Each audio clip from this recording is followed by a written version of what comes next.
Chapter 8. I woke up earlier than Eddie. I had a restless night of sleep. Something was gnawing at me about Eddie's bet, and I couldn't put a finger on it.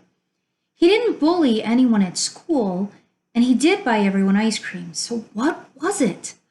I got it. Eddie, wake up! I climbed up the ladder and tried shaking his shoulders. He didn't even stop snoring. I tried again, this time really putting some muscle behind it. He stirred a little. What? I'm trying to sleep. It's Saturday. He wiped some drool from the side of his mouth with the back of his pajama sleeve. He must have been dreaming about cupcakes. I've seen him practically drool over them before. Hey, you didn't win the bet. The room is mine, I said. Well, that did it. He bolted upright so fast he almost hit his head on the ceiling. What are you talking about? I won my dare without cheating. Well, not really, I said. Eddie thought for a moment and said, Who was I mean to? He looked concerned, yet he really didn't know. Who? He asked again. I felt a little embarrassed, but I said, Me. You were mean to me all week. No, I wasn't. What are you talking about? Apparently, Eddie didn't remember. Well, you called me dumb, shrimp, stupid, and made the loser sign at me. Wait, hold on, Eddie interrupted. That wasn't being mean. That's called teasing. Don't you know the difference? No. It didn't feel different, I thought. Josh, there is a huge difference. Teasing is what brothers do, he said. But we're not brothers. Eddie's face fell. He actually looked hurt, and I can tell he wasn't faking. I mean, we're not real brothers. We're stepbrothers, I said. I don't see the difference between the two, he said honestly. Well, then you're dumber than I thought, I said cautiously, trying out this teasy thing. Eddie's face froze, and then he broke into a huge smile. Oh, now you're teasing me. Good job. And he patted my shoulder. I laughed at him. Maybe brothers do tease each other. Up in the attic, the air smelled like sawdust. Starting to look good, don't you think? My dad asked.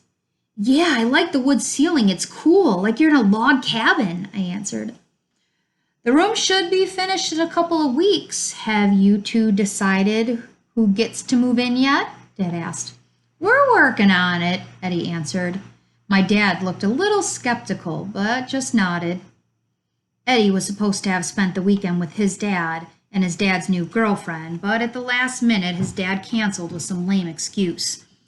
My Eddie-free weekend was no more. Eddie didn't seem to mind, however. Man, this place is huge. You could fit a big bed and a dresser in here and still have room for a video game area and computer. And look there! Eddie pointed to a blank wall. That wall would be perfect for my Eagle poster. It would, I said, although I didn't mean to say it out loud. What? Eddie said, You agree with me? No, I mean it would be good for my poster, I quickly said. You don't have any posters. Yeah, I do. You just haven't seen them. They're awesome. Note to self, get some cool posters fast. Okay, boys, that's enough. Yes, this attic is big. Big enough for two boys to share, my dad added. No way, Eddie and I said at the same time. All right, it was just a suggestion, my dad said and looked somewhat disappointed. I know my dad wanted Eddie and me to get along, but it wasn't going to happen. Sure, we had been spending more time together, but that was just because of the bet. Or was it because we were becoming brothers, like Eddie said? Anyway, it would soon be over and I would have my new room all to myself. My thoughts were interrupted by a disgusting smell. Oh, gross, Eddie, I gasped. What? Can I help it if I had some bean dip for a snack last night? He asked innocently. Even my dad made a face. I think I'll go downstairs, he said and quickly left. You better start eating beans if you want to win next week's bet, Eddie said and laughed. Oh, you're giving me pointers? I don't know. Am I? He smirked. What was that supposed to mean? Smell you later, Josh, Eddie said and stomped down the stairs with his giant feet. Yes, you will smell me later. Later this week, I said. My, Josh, you are up early. Is everything all right? Allie asked on Monday morning. I sat down at the breakfast table. Yeah, I was hoping to get a really big, nutritious breakfast this morning. You mean you don't want your usual cereal and toast? Right. I think I need ham and eggs, a huge plate. I'm having a growth spurt, and I need some extra protein for my body. I took a sip of the orange juice. I could see Allie size me up. I'm sure I didn't look any taller, and she didn't say anything, but okay, ham and eggs it is. And then she went to the fridge to get some ingredients. The smell of ham and eggs made my stomach rumble. As soon as Allie set down my plate, I immediately started eating. The ham was salty but delicious, and the yellow egg yolk was rich and filling. All right, my kind of breakfast, Eddie said as he sat down next to me with an even bigger plate than mine. I guess you're fueling up for your big day, he laughed. Good luck. Something about the way Eddie said good luck made me nervous. Did Eddie know something I didn't? Maybe you should be more concerned about our poetry unit this week, I challenged. Bullseye. Now Eddie's looked nervous. I mean, like really nervous. Eddie put up a false front and said, well, yeah, I'll do fine. And then he added, I'm the king of rhyme. Okay, I get it, I said. Get what? Fine and rhyme, I said. Eddie looked puzzled. What about them? Duh, they rhyme. Well, I mean, kind of. Oh, yeah, they do. I wasn't even trying. Cool, Eddie laughed. I hate Mondays. Miss Waverly stood by the whiteboard as she read the couplet she had written. If you are smart and work real hard, you'll write a couplet just like a bard. What's a bard? Manny asked. Eddie's hand flew into the air. Yes, Eddie? Miss Waverly looked doubtful. A bard is a poet from medieval times, he said. Very good. You are the first student in 30 years that knew what a bard was. How did you know? Well, I went to this cool festival with my mom once. It was called a Renaissance Fair, and everyone dressed up like knights and princesses and stuff. We saw this cool play called Theater in the Mud. The actors had to perform in mud. It was awesome. They kept slipping, sliding, throwing mud at each other. They were really dirty when it was done. And what about the bard? She asked. Eddie continued. Oh, yeah, the bard strolled around the fair reciting poetry. Was he in the mud? No. Why would the bard be in the mud? Eddie asked Miss Waverly. Never mind, Miss Waverly said, frustrated. Eddie was good at confusing teachers. Miss Waverly placed us into groups of 4 to work on our couplets. She said since it was our first time writing, we could help each other. Eddie, Manny, and Marina were in my group. I could tell Marina wasn't happy about being stuck with our group all week. I saw her glance at the group that Chelsea was in. As soon as we sat down, I felt the first rumblings in my stomach. Wow, those ham and eggs work fast. I braced myself for a world-class gas fest. Unfortunately, all that came out was poof. No one heard it, but boy, did they smell it. Oh my God, who SBD'd? Marina cried. What's SBD? Manny asked just as the smell assaulted his nostrils. Oh, I get it. Silent but deadly gross. My face turned the color of the fake glass apple that Miss Waverly kept on her desk. It was me. You got a problem with it? Eddie asked. No, Manny said. Despite Eddie being nice lately, he could still intimidate our classmates. But why was Eddie claiming my smell? Let's just work on our couplets, Marina said, trying to cover her nose. We all went back to work. I tried to think of something clever and funny. I couldn't concentrate because I was still wondering why Eddie claimed my awful nasty fart. There had to be a reason. Eddie acted dumb, but he was a mastermind when it came to winning. After a few minutes had passed, we decided to share our couplets. Manny went first. I may be the shortest boy in class, but when it comes to a race, I am first and never last.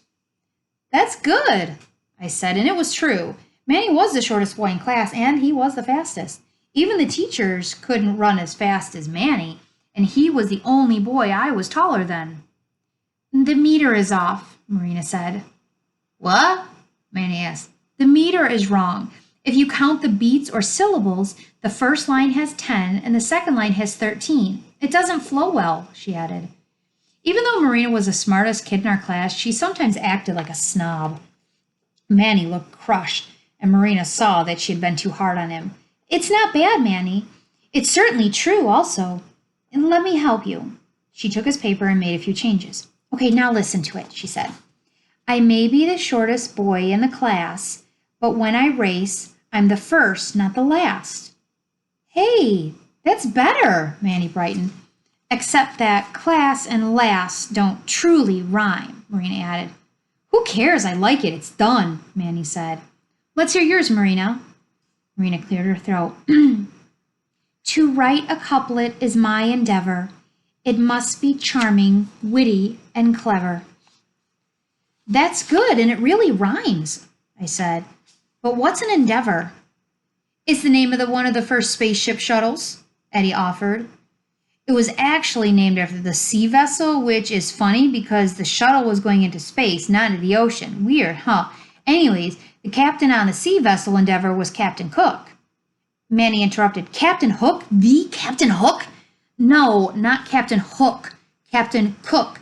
Captain Hook doesn't have anything to do with the space program. Captain Hook hunts Peter Pan, not rockets. Captain Cook discovered Hawaii. Then a lot of the Hawaiians got smallpox from Cook and his crew, and they all died. I'm confused, Manny said.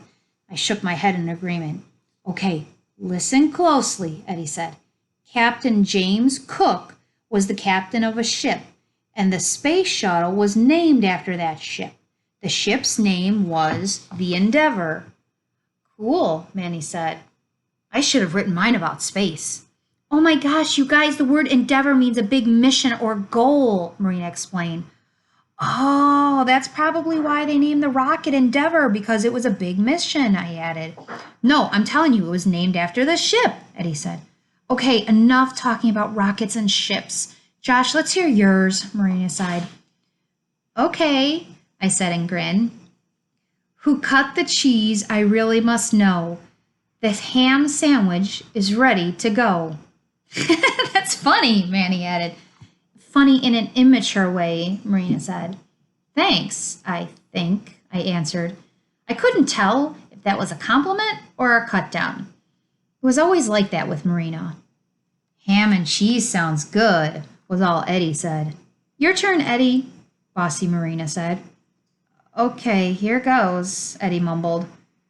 Roses are red and Josh likes pink.